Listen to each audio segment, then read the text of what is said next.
संगीता, हिंदी शिक्षिका, LPM public school के online कक्षा में आप सभी का हार्दिक स्वागत करती हूँ। प्यारे बच्चों, आज हम सब अपनी पाठ्य पुस्तक परिवेश के कक्षा 6 के पाठ 3 प्रकरण है प्रदूषण महाविनाशक नामक पाठ का अध्ययन करेंगे। तो चलिए आज की कक्षा आरंभ करते हैं। देखिए बच्चों, ये जो प्रदूषण है इसके बारे में तो आप सभी को पता है। इस पाठ में लेखक ने यह बताने का प्रयास किया है कि अच्छा, एक चीज और समझिए, ये कहानी नहीं है। प्रदूषण महाविनाशक यह कहानी नहीं है, यह एक निबंध है। क्या है? निबंध है। तो इस निबंध में लेखक ने यह बताने का प्रयास किया है कि वर्तमान की सबसे बड़ी समस्या प्रदूषण है। प्रदूषण के प्रभाव और उसके जो दुष्प्रभाव हैं उनके बारे में इसमें बताया है, और यह भी बताया है कि हमें प्रदूषण को रोकने का प्रयास आज से ही करना चाहिए, नहीं तो भविष्य प्रदूषण रहित नहीं बन पाएगा। ठीक है, अगर हम प्रदूषण को रोकने का प्रयास करेंगे तभी प्रदूषण रहित भविष्य होगा। तो प्रदूषण से आप सभी परिचित हैं। आजकल कितना प्रदूषण हो रहा है। पर्यावरण प्रकृति से हमें खिलवाड़ कभी नहीं करना चाहिए। ठीक है बच्चों, जो हमारे लिए आज प्रदूषण हमारे लिए एकदम सबसे बड़ा अभिशाप बनकर रह गया है। हमें प्रकृति से छेड़छाड़ नहीं करना चाहिए। अगर आवश्यकता पड़े तो हमें एक पेड़ अगर काटना है तो उसकी जगह पर हमें 3 पेड़ अवश्य लगाने चाहिए। पेड़ पौधों से क्या लाभ है ये तो आप सभी को पता है। ठीक है, अगर पेड़ पौधों का अंत होगा तो हमारा भी अंत सुनिश्चित है, क्योंकि पेड़ पौधों से हमें सांस लेने के लिए शुद्ध वायु मिलती है। बहुत सारे फायदे हैं, ये आप सभी को पता है। ठीक है, तो आज प्रदूषण के बारे में पढ़ना है। देखिए बच्चों, प्रकृति से हमारे जीवन का अटूट संबंध है। अगर प्रकृति है तो हम हैं और हम हैं तो प्रकृति है। इसलिए हमें इन दोनों के बीच संतुलन बनाए रखना चाहिए। प्रकृति की सुरक्षा हम सबके हाथ है। अगर हम धरती पर जन्म लिए हैं तो जैसे माता हमारी सुरक्षा करती हैं, वैसे हमें प्रकृति का भी संरक्षण करना चाहिए। ठीक है, प्रकृति मतलब जो हमारे आसपास पेड़ पौधे हैं, उन पेड़ पौधों का हमें संरक्षण करना चाहिए। पेड़ पौधे होंगे तो प्रदूषण नहीं फैलेगा। ठीक है, आज जो महामारियां फैली हैं इससे भी इस निबंध में सभी को अवगत कराया गया है। तो चलिए अब इस निबंध को हम लोग समझते हुए चलते हैं कि लेखक ने इसमें क्या क्या बताया है। देखिए, इसमें दिया है, मानव की सर्वोत्तम खोजों में से एक है विज्ञान, जिसने मानव के विकास में विशेष भागीदारी निभाई है। विज्ञान के चमत्कारों ने बटन दबाते ही सुख सुविधाओं की दुनिया मानव के लिए सजा दी है, लेकिन इस अनुपम भेंट का ही दुष्परिणाम प्रदूषण भी है, जिसने पृथ्वी को संकट में डाल दिया है। ठीक है, ये जो विज्ञान है यह आज इतना आगे बढ़ चुका है कि सुख सुविधाओं के लिए मानव को क्या करना हो रहा है, केवल बटन दबाते ही उनको उनकी आवश्यकता की चीजें मिल जा रही हैं, जो कि प्रदूषण का भी कारक बन रही हैं। इसने पृथ्वी को बहुत बड़े संकट में डाल दिया है। आज वातावरण में प्रदूषण की मात्रा बढ़ती जा रही है। हर प्रकार से प्रदूषण बढ़ रहा है।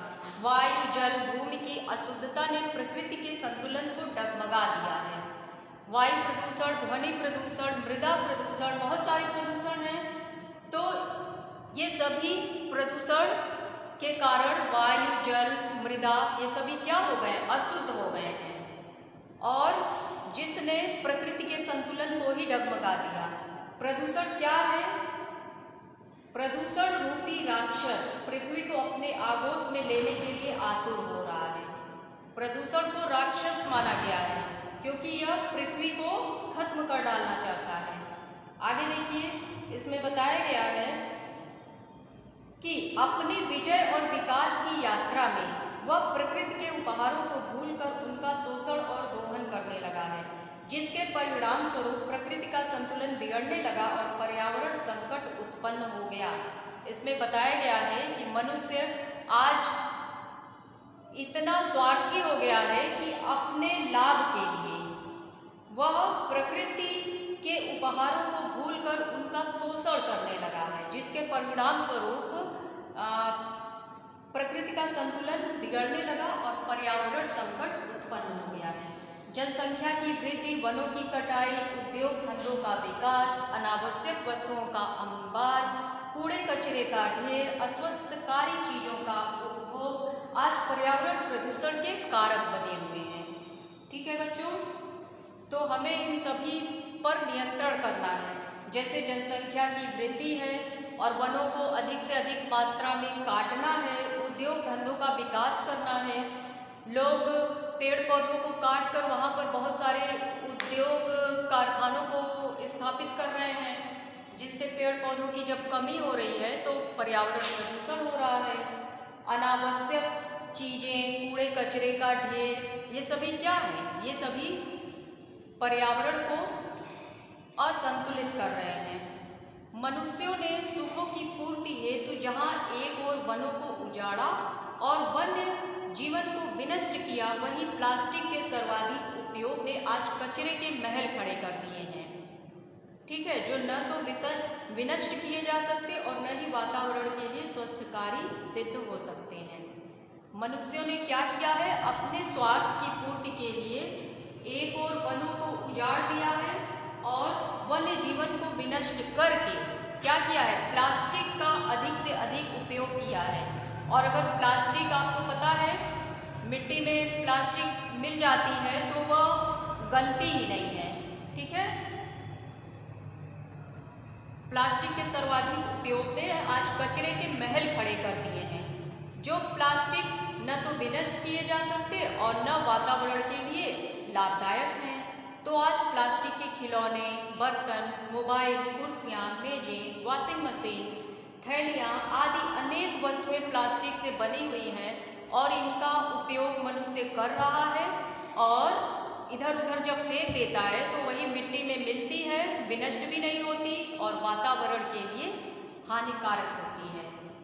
आज जो नदियाँ हैं वो नालों में परिवर्तित हो गई हैं। फैक्ट्रियों का रासायनिक मलबा, घरों का मैल, शहरों की नालियों का पानी आदि नदियों को प्रदूषित कर रहे हैं। ठीक है, जो नदियां हैं वो आज नालों में परिवर्तित हो गई हैं, बदल गई हैं, क्योंकि फैक्ट्रियों का जो रासायनिक मलबा होता है और घरों का मैल, शहरों की नालियों का पानी सभी जाकर नदियों में मिल जा रहे हैं। जल को जीवन कहा जाता है, लेकिन मानव ने अपनी स्वार्थ सिद्धि के लिए पेयजल को भी संकट में डाल दिया। ठीक है, भूमिगत जल की अत्यधिक उपयोगिता ने संकट को और भी बढ़ावा दिया है। जो पानी हमें शुद्ध मिलता था पीने के लिए, आज वो भी खतरे में हो गया है, वो भी प्रदूषित हो गया है। और देखिए, जल की भांति वायु भी दूषित हो गई है, क्योंकि फैक्ट्रियों का जो धुआं है, घरों से निकलने वाला धुआं है, ईंधन का धुआं है, मोटर वाहनों, इंजन, परमाणु भट्टियों का धुआं कार्बन की मात्रा को निरंतर बढ़ाता जा रहा है और वातावरण को विषैला बना रहा है। ठीक है, इसमें बताया गया है कि जल जिस प्रकार से प्रदूषित हो रहा है उसी प्रकार से वायु भी प्रदूषित हो रही है, क्योंकि जो फैक्ट्रियों से निकलता है धुआं, घरों से निकलने वाले ईंधन का धुआं है और जो सड़कों पर गाड़ियां चलती हैं उनसे निकलने वाले धुएं हैं, परमाणु और फैक्ट्रियों का जो धुआं है उससे लगातार कार्बन निकलता जा रहा है, जो कि वातावरण को विषैला बना रहा है। ये विषैली गैसें मनुष्य के शरीर में पहुंचकर उन्हें हानि पहुंचाती हैं और वायु प्रदूषण ने सांस संबंधी रोगों जैसे अस्थमा, फेफड़ों का कैंसर आदि अनेक रोगों को उत्पन्न कर दिया है। वनों की अंधाधुंध कटाई ने विषैली गैसों के संकट को और बढ़ा दिया है। आज मौसम अनिश्चित हो गए हैं, कहीं अनावृष्टि अकाल लाती है तो कहीं अतिवृष्टि बाढ़ ही स्थिति ले आती है। अनावृष्टि का क्या अर्थ होता है? वृष्टि का अर्थ होता है वर्षा। अनावृष्टि मतलब कम वर्षा। कम वर्षा के कारण कहीं अकाल पड़ जाती है, जैसे सूखा पड़ जाता है, और कहीं अतिवृष्टि अधिक वर्षा के कारण कहीं बाढ़ आ जा रहा है। तो मौसम भी इससे अनिश्चित हो गया है, कुछ भी समय से नहीं हो रहा है। ठीक है, सब अनिश्चित हो गया है। प्रदूषण के कारण ही कहीं पर कम वर्षा हो रही है जिससे सूखा पड़ जा रहा है, और कहीं अधिक वर्षा हो रही है जिससे बाढ़ आ जा रहा है। सर्दी गर्मी वर्षा का जो चक्र है वह टूटता जा रहा है।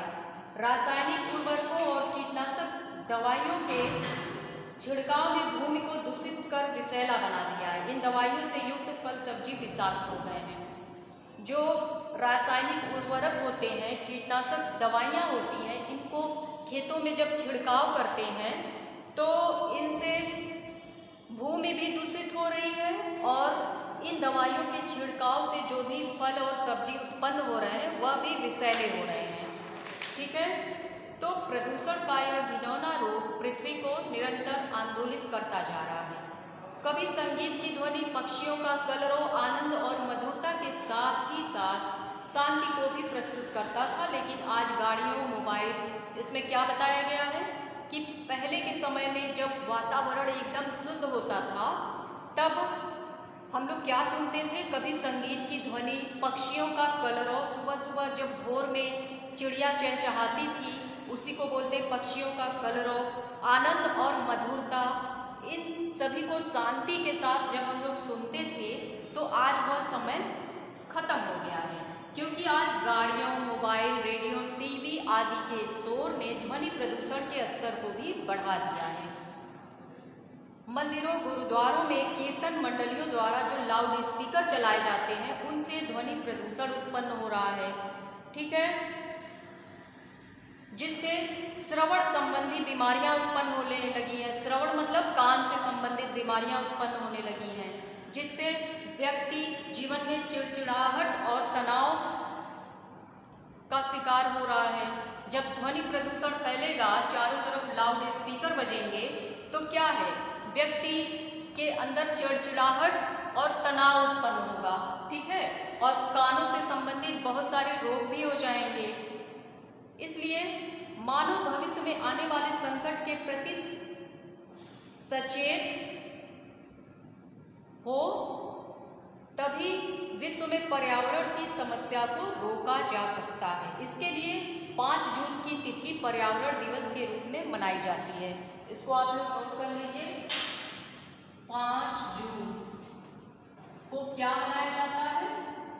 पर्यावरण दिवस। पर्यावरण दिवस, इसमें पर्यावरण के प्रति जागरूकता दिखाई जाती है। ठीक है, पर्यावरण दिवस 5 जून को मनाया जाता है।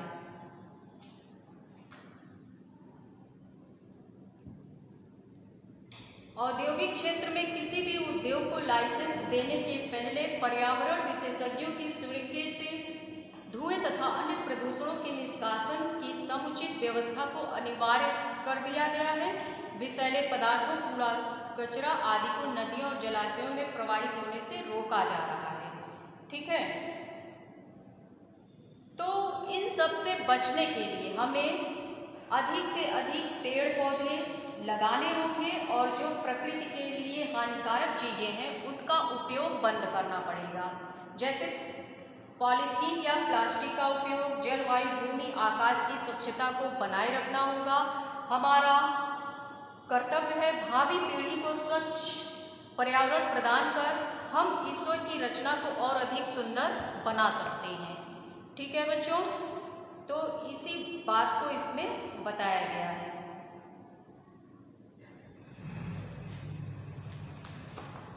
तो आप सभी के समझ में आ गया होगा।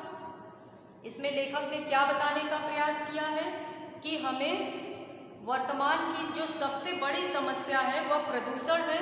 उसके प्रभाव और दुष्परिणामों का इस कहानी में वर्णन किया गया है और बताया गया है कि हमें प्रदूषण को रोकने का प्रयास आज से ही करना होगा, तभी भविष्य प्रदूषण रहित बनेगा।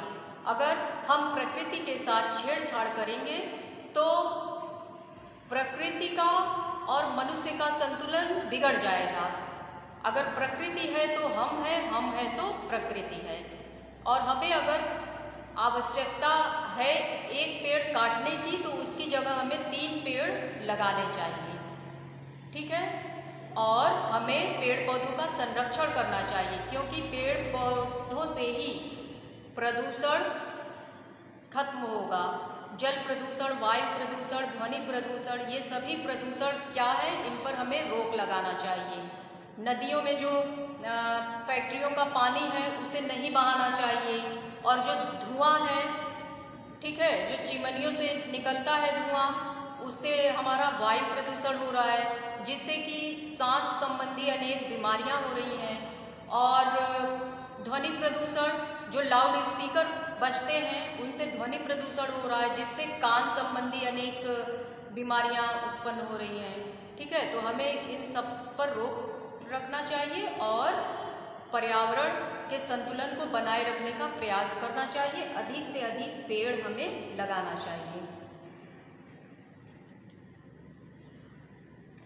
क्योंकि जंगलों में जानवरों, अगर हम अधिक से अधिक पेड़ लगाएंगे और जंगल को काटेंगे नहीं तो जंगलों में जानवरों का वास होता है, ये तो आप सभी को पता है।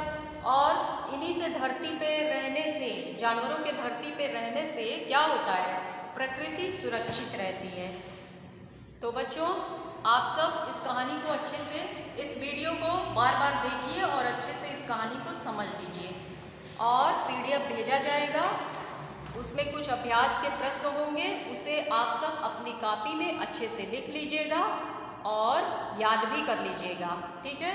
जब स्कूल खुलेगा तब आपकी कॉपी चेक की जाएगी। चलिए, धन्यवाद।